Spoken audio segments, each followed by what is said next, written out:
Welcome back, Benchwarmers. We are back for another Blueprint episode. That's right.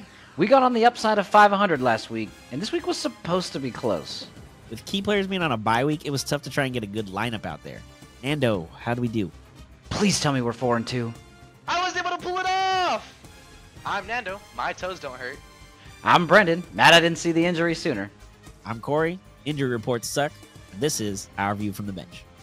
Before we get started, if you're not already, don't forget to subscribe to the channel and hit that notification bell so you never miss any one of the new episodes. Also, if you could please do us the favor, if you like what you see or hear, don't forget to smash that like button. Come on, smash it for us. It's free. It's free for you. It's free for us. Helps out the channel a lot more than you probably think. Hell yeah. Oh, what a sigh of relief. To those of you out there, know that we watched the end of this game together, clenching our fists tight because it was hella close. As you might have referenced from the beginning, we had James Cook going today. That was going to be the saving grace to make sure we could get over the top. Until about an hour before game time, he decided he didn't want to play. Maybe it wasn't him, but you get the point. Either way, he wasn't there. So we were sweating it. Nando, I know you were making me anxious. You were so damn anxious. You happy you pulled this one out? Oh, I'm very happy. I'm glad. The one thing I was for sure looking at the entire time of every single game, I was looking at meet your projections, meet your projections, meet your projections. Because I was hoping that if they met their projections and I just slightly passed mine, I'd be good. I'd be in the clear. Yeah, I mean, and we knew that was going to be close because even the projections were close before this matchup. Sure. Like, with the Cook thing at the last minute, and when you text me, because I've been working like crazy, I saw my phone and I went, oh, and it's already too late probably to pick somebody else. Yes, it was. It's like who you only have basically whoever the backup is or who's on the other team, and then nobody's going to have Breece Hall, I think. Not available yet. Exactly. So, but considering it worked out, so we're good. Chilling. Yeah, very true. As you can see on the screen, 99-95. As the Jets had the ball last and were driving, Nando was kind of nervous because obviously he knows that depending on how far away the field goal is and them having Greg Zuerlein, all they got to do to tie the game with a 40, 50-yard field goal, and we're screwed because it's going to overtime. That means the defense might be getting more points. Dalton Kincaid might be getting more yards, and Greg Zuerlein might be kicking field goals for the win in that point. So, it was close. It was close. We got lucky, too, because – I'm sorry. I'll go ahead. Go ahead. I was going to say, last thing is we got lucky because although we had James Cook not go, he had Marvin Harrison who got scratched at the last minute as well. So, whew. That is nice. That is nice. Okay, and also, let's be honest, not only we were watching together, I had to force you guys to watch. You guys were trying not to watch it, and I kept updating you. You're like, all right, fine, I'm watching it. Well, yeah, because I feel like I'm a jinx sometimes, so I just don't want to watch nothing. Like I haven't watched one Dodger game, although they're all the way over here, so who knows? But they did this today. So yeah, I just try not to watch anything. But Nando's like, oh my god, and I'm just like, what's going on? Corey's like, oh, they got the ball. Oh, they have timeouts. I'm like, fuck, dude, we're gonna lose. I'm gonna lose.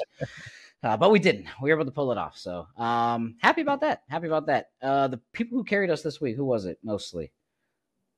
Ooh, this week we have our kicker. Digits. Yeah, our kicker. Rick Boswell, baby, with the 17. Yeah.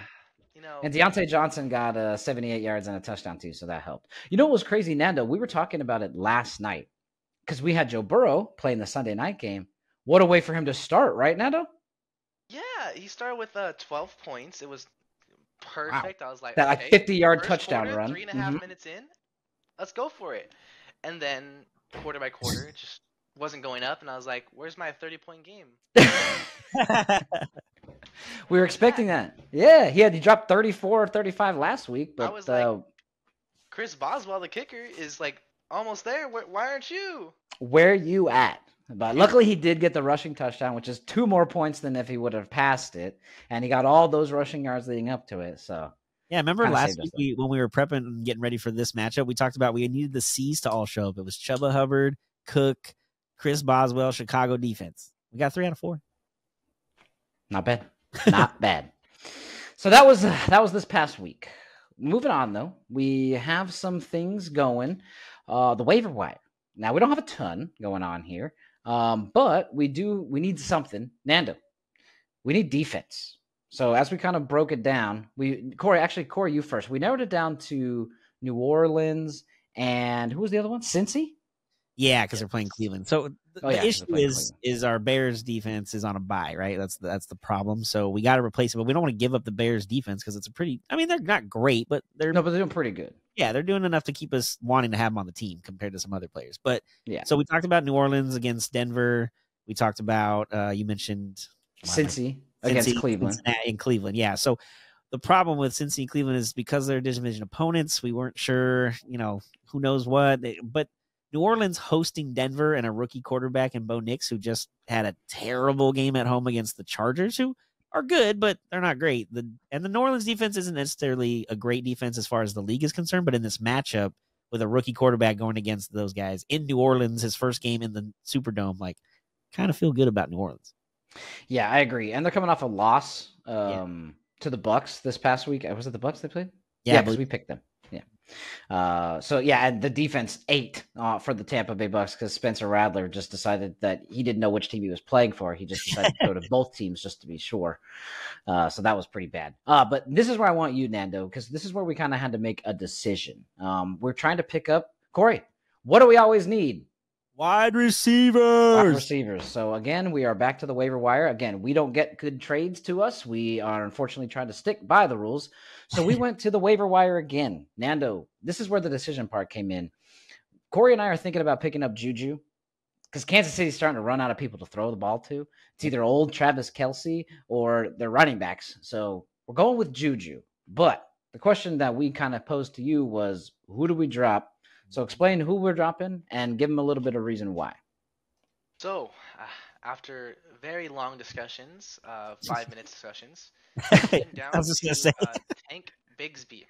And reasoning for this, Tank is not a bad player. He had that one good game. He could have had more involvement, but the way they played it, it didn't happen. Yeah. I'm looking for at least consistency. The reason we haven't dropped Chicago defense, it's not because they're not scoring high, they're not scoring low. They're consistent. Mm-hmm. Well, that's why we haven't picked up any other defense because none of them so far that are available have been consistently showing. I've seen negatives, I've seen ones, I've seen even zeros when I look at the waiver wire. So I was like, it's not worth it that way. Yeah. One thing though, real quick, if we end up finding out our matchup this weekend, and wait, New Orleans is the Thursday game, huh? That ruined the whole theory. Never mind. I was gonna say wait till Sunday, and if they're already winning, you can take them off, and if they don't do bad, or it won't matter. But we have them right away. Yeah, no, never mind. They're gonna have to be good right off the jump for us. But the reason what you're saying basically is the lack of consistency that Tank Bigsby brings is the main reason why you're dropping. Is that kind of what you're going with? Yes. Most of our players, at least so far, have been almost always consistent. That's why we're also we put Devontae back in the IR because he's out. So we didn't have to worry about dropping a player right now for defense. True. But since we're also adding a wide receiver, Juju is it's Kansas City. We have right now, it was Kareem Hunt. We have Kareem Hunt. So 2 players, it brings us possibilities for either trading or having a player that can pop off from Kansas, especially going against San Fran next week. It's going to be a hard game. Yeah, no, definitely want to win the Super Bowl rematch. Yeah, 100%. Yeah, Super Bowl rematch is definitely going to be a good game. Thank you, man, for breaking that down. What we're trying to do, especially since Nando's getting a lot better and paying a lot more attention, he's starting to get football, is now instead of trying to guide him, we're giving him suggestions. And honestly, he's making pretty good choices so far. Like that one game where you decided to plug Addison in the last second, or where you wanted to plug Addison and you should have, kind of thing. So start going with your gut, man. And but yeah, we're going to try to start leaving this up to you because, hey, you know what? It's your team, and you're starting to get pretty good at this. So, moving forward, though, this is where we stand going into week 7. No, 6, 7. What week are we in? 7. You had us week 2 a couple days ago, so. I don't know what day it is, bro. Isn't it September right now or something? Hey, I am with you. I've been living at the Honda Center. I think I just worked like 40 hours in 2 or 3 days, so I understand. I don't know what's going on. I don't even know what day it is, so I'm just happy to be here. yes, no, but this is on the screen here. You'll see our week 7 matchup. We are going against the person that we, are having to face with these trades acquisitions. So we got Drake London coming at us next week. Luckily for us, DJ Moore is on a bye.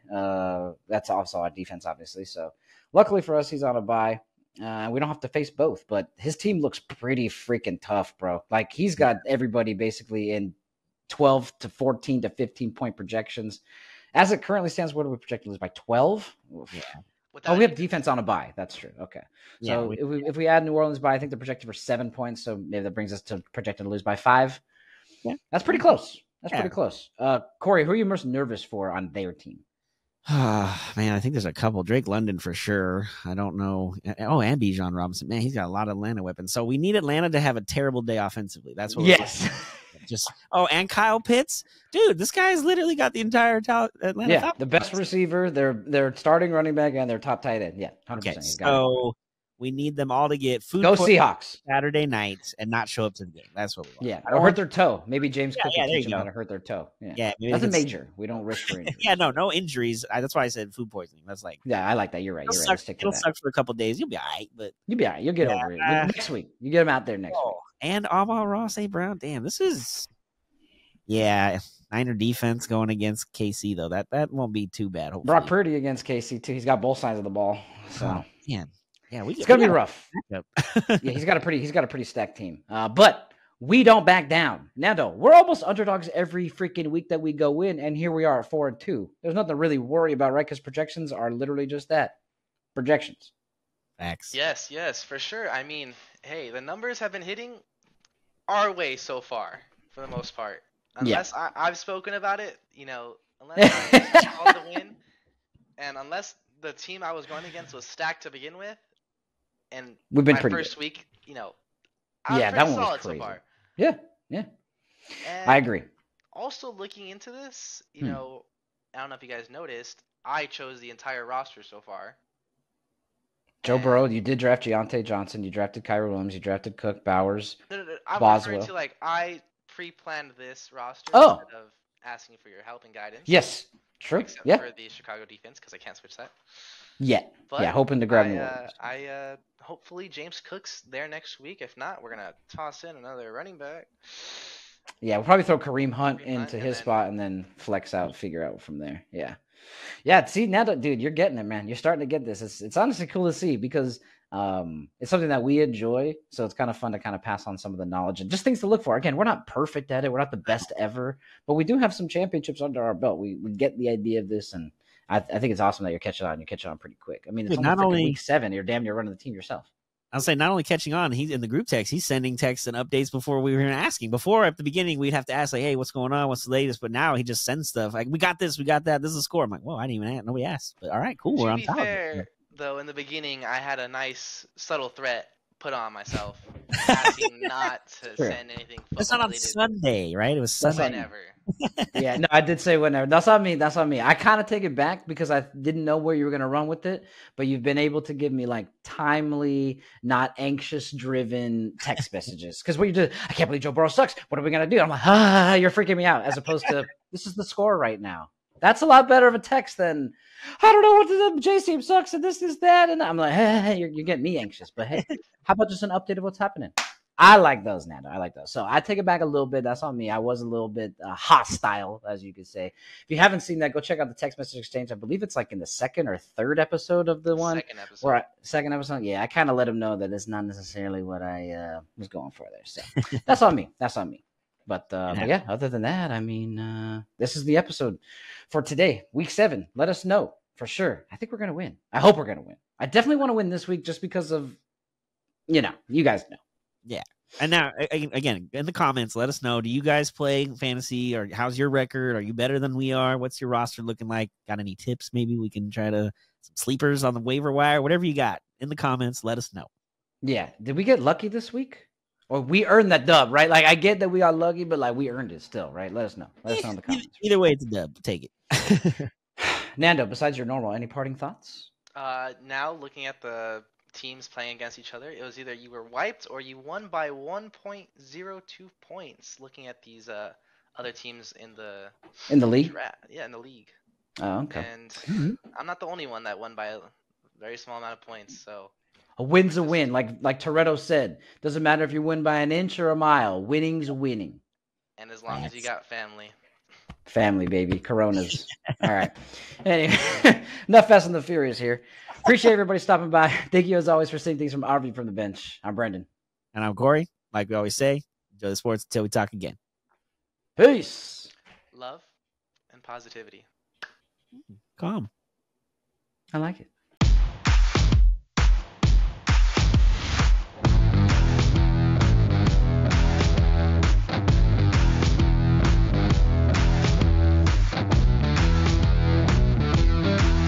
This was a Sycamore 4th Studios production.